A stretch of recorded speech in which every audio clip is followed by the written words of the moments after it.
В начале заседания депутаты минутой молчания почтили память погибших воинов в мартовском наступлении 1993 года. Далее спикер парламента Валерий Кварчи напомнил присутствующим, что сегодняшнее заседание является продолжением сессии, которая проходила в пятницу 12 марта, и парламентариями будут рассмотрены оставшиеся вопросы. Еще до начала рассмотрения повестки дня депутат Гиви Кварчи вновь выступил с предложением принять во втором окончательном чтении законопроект о декларировании доходов, расходов, имущества и обязательств имущественного характера публичными служащими и депутатами, который уже был рассмотрен и принят в первом чтении в минувшую пятницу. По словам Гиви Кварчи, необходимо провести повторное голосование, так как была нарушена процедура голосования. Так как у нас количественное голосование, статья 80, пункт 3, говорит о том, что количественное голосование представляет собой выбор варианта ответа «за», «против» или «воздержался». Не голосовал, варианта ответа не присутствует. То есть, на мой взгляд, здесь нарушена процедура голосования. На основании 7 пункта статьи 81 регламента Народного собрания, который гласит дословно: если при определении результатов голосования выявляются технические, связанные с работой электронной системы подсчета голосов, или процедурные ошибки, на которые я указал, то по решению парламента должно быть проведено повторное голосование, о чем я и прошу. Предложение Гиви Кварчи вызвало жаркие споры парламентариев. Депутат Гарри Кукая также считает, что процедура голосования была нарушена, и из-за сбоя техники не все голоса депутатов были учтены. Почему мы считаем, что есть нарушение? Потому что вот один из депутатов, который находился здесь, был зарегистрирован, это Леонид Чамауго, его в списках нету ни за, ни против, ни воздержавшихся, и те, кто даже не голосовали. И меня там нет. И вы есть, где вы не голосовали. Вы есть. Его нету вообще. Мы просим поставить вопрос на голосование о возможности возврата. О возможности возврата на переголосование вопрос поставьте, давайте проголосуем. Решение парламента это надо делать. Я готов сегодня эту декларацию заполнить за всех своих родственников, кто вписан там по закону. К сожалению, у меня только одна мать, и ее имущество и свое, в любом случае. Но на прошлой сессии, коль скоро мы поднимаем вопрос, что произошло, у меня это второй раз. Вот часто бывает, коллеги тоже говорят, пропадает регистрация, карточку подергали и так далее. Но обратите внимание на то, что в период голосования, за несколько минут до этого, я свое отношение к этому вопросу высказал. У нас представитель президента огласила мнение руководства страны по поводу этого предложения. Я попросил учесть, если это возможно, ее мнение и мнение президента для того, чтобы доработать и к следующей сессии все-таки попытаться. Ответ был, что об этом мы уже говорили, противоречий нету и так далее. То есть в данном случае вы можете мой голос считать как воздержавшийся. Если бы я хотел бы проголосовать за этот вопрос, я просто сказал бы, что аппаратура не работает, и я готов проголосовать так. Но коль скоро сегодня вопрос стоит, что по вине аппаратуры мы не досчитались одного голоса, да, правомерен вопрос, можно голосовать, переголосовать, коллективом давайте определять. Депутат Бадалтабагу считает, что нарушений в процедуре голосования не было, и сейчас нужно рассмотреть оставшиеся вопросы, а не вновь голосовать за один и тот же законопроект. Вы что, каждый раз теперь, если что-то не будет проходить? Не каждый раз. Вы что творите вообще? Что ты придумываешь? Слушай, Что я придумаю? Вы отвечаете за этот свои вопрос слова. не прошел, и ни в каком регламенте подобного нет, ты прочти внимательно. Зачем возвращение к вопросам У вас повестки что, дня не заседания? мытьем-то катанием, что ли?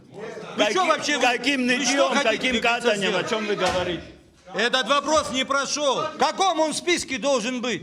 Не голосовавших. Это не является техническим нарушением. как Это вы придумываете для того, чтобы переголосовывать.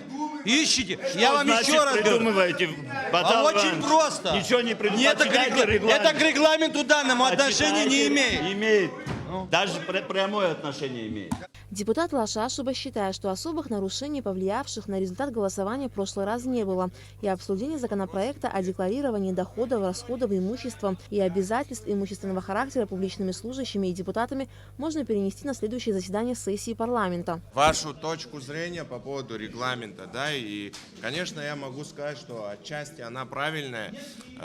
Этот вопрос вызывает много разговоров в нашем обществе, и в любом случае мы к нему вернемся. Насколько целесообразно его рассматривать именно сегодня, может перенести на следующую сессию. Я, например, по процедурным вопросам сильного нарушения не вижу, искренне говорю. Помимо статей, которые перечислили вы, есть статья 79 по порядку голосования, в котором сказано, если во втором туре не набрал, то снимается с рассмотрения парламентом. Вы говорите, что есть процедурные вопросы, но есть... Гарри Гурамович, просто я на будущее, да, по процедурным вопросам. Есть много вопросов в парламенте, за которые вовсе не голосовали депутаты и не работала техника. В том числе вопрос об амнистии. Но амнистия вступила в силу и работает. Мы можем поднять эти голосования и показать. Другой вопрос, что вы можете сегодня ставить там на голосование, но впредь мы будем максимально внимательно смотреть за тем, как будет проходить это голосование. За перенос обсуждаемого вопроса на следующее заседание сессии парламента высказались и другие депутаты. Такое ощущение, как будто у вас какие-то обязательства перед кем-то. Ну а к чему спешка? Объясните мне. Я вас прошу. А у нас Гивий Анатольевич. Не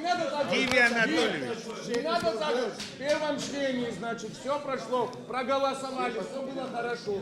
Потом, значит, появились вопросы и сказали, что в этом плохого, скажите, пожалуйста. А почему, Гарри Анатольевич, А вы что по вы первому там чтению не выставили голосование?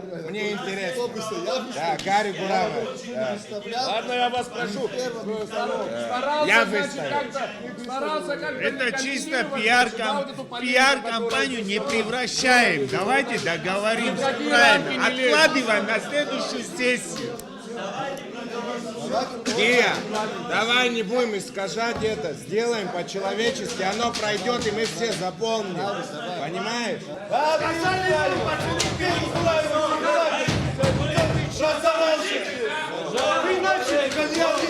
Я не ору. А что это? Слушай, ты спектакль Депутат Дмитрий Гумба также высказал мнение о необходимости рассмотрения данного вопроса на следующем заседании сессии, чтобы не создавать ажиотажа вокруг темы. Зачем надо было список голосовавших выносить в интернет? С какой целью? Я так считаю, что типа дискредитировать вот эти хорошие, которые проголосовали, а которые... Все, ну, дайте договорить. Те, которые не проголосовали, типа плохие. Я голосовал за него. Я голосовал. Но уважаемые коллеги, если мы хотим показать реальную картину, тогда надо было и первое чтение показать людям, как проголосовали, и второе чтение. Я считаю, что любое голосование, которое у нас проходит, оно открытое, поименное. Об этом должны знать все. Я просил бы каждый раз после сессии, чтобы распечатку сюда приносили, и чтобы все, кто хочет, имел возможность смотреть, кто как проголосовал. Не надо, когда кому-то выгодно вытаскивать и пускать в сеть. Это первое, Валерий Ильич. Второе, вы процедурно, вы говорите, я хочу поставить, вы не имеете права ставить этот вопрос на голосование. Не этот вопрос Нет. Мы утвержденную повестку, за нее мы уже проголосовали, вопрос не прошел. Я не вижу никаких проблем. На следующей сессии мы также поддержим, Георгий Анатольевич, мы примем это. Не надо вот так будоражить общество. Ничего. Мы примем, я голосовал, еще раз буду голосовать. Вице-спикер Михаил Сангули отметил, что не готов голосовать за законопроект, который не будет работать. Да и с поправками, предлагаемыми группой депутатов, еще не все ознакомлены. Заявляю всем вам, что я один из тех депутатов, который не голосовал. Я за себя говорю. Я готов, сегодня публично заявляю, примите этот закон, не примите, как он пройдет, пока никто не знает. Я готов сегодня или на этой неделе пойти, сдать декларацию на себя, на свою семью, как пишется в этом законе. Я готов к этому, но не готов принимать такой закон, который мы здесь говорим, группа депутатов, и представитель президента администрации говорит, что в таком виде не будет этот закон работать, и сознательно, зная, что он не будет работать, мы ее будем принимать. Да, это мы законодатели, да? На выходные принесли поправки, положили, вот здесь лежат, ни один депутат еще не видел. Поправки лежат, мы ее хотим принять сегодня, и группа людей хотят продавить ее. По-другому не могу назвать, продавить хотят ее, да? нахально можно сказать, извините меня. Она лежит вот здесь, вот эти поправки, которые должны быть там в этом законе. Их никто не видел, ни один из депутатов. И вы хотите вот так ее пронести, да, провести?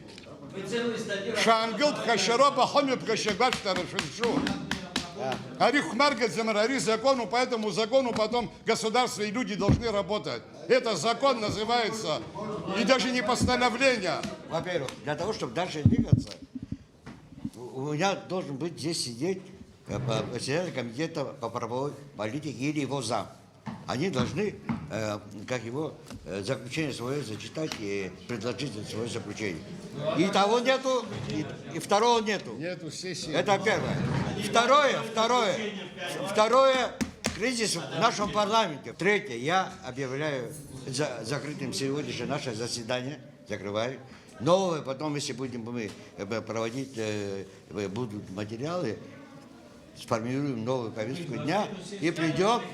Если это еще повторится, до этого, если вы меня вспомните хорошо, я призову вас прилюдно к тому, чтобы мы самораспустились. Тогда мы в истории точно останемся, как подвиг сделаем. Чтобы вы это знали. Хватит, не доводите нас до этого. Все, сегодняшнее заседание закрыто. Прийти к единому мнению депутатам не удалось. В итоге на нынешнем заседании ни по одному вопросу повестки дня решения принято не было. Аля Катрапша, Алексей Гухава, Михаил Братухин, Абхазское телевидение.